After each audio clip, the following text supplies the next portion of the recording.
Saudara, Kolaka Timur, Sulawesi Tenggara punya beragam destinasi wisata dan budaya. Wisata air terjun hingga perbukitan bisa menjadi tujuan wisata di Kolaka Timur.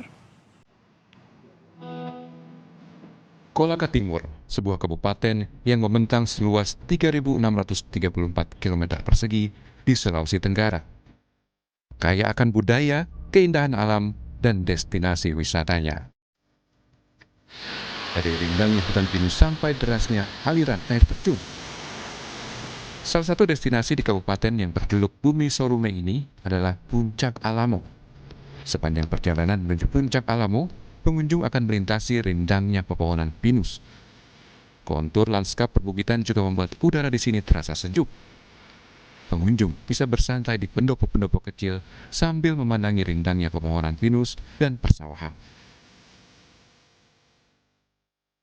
Puncak Alamo ini dikelilingi dengan pohon pinus dan dikelilingi dengan bukit-bukit yang indah, dan kita saksikan sendiri potensi padi sawah yang membentang luas, termasuk dengan ada lagi potensi wisata yang baru-baru Bapak Presiden resmikan kemarin, yaitu dengan adanya Bendungan Ladongi.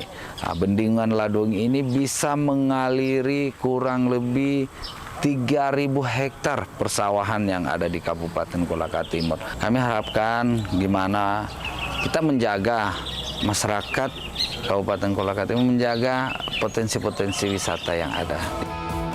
Destinasi lain yang ada di Kabupaten Kolaka Timur adalah air terjun Tetewa di Kecamatan Uwesi. Air terjun Tetewa ini punya pesona di dua musim yang berbeda.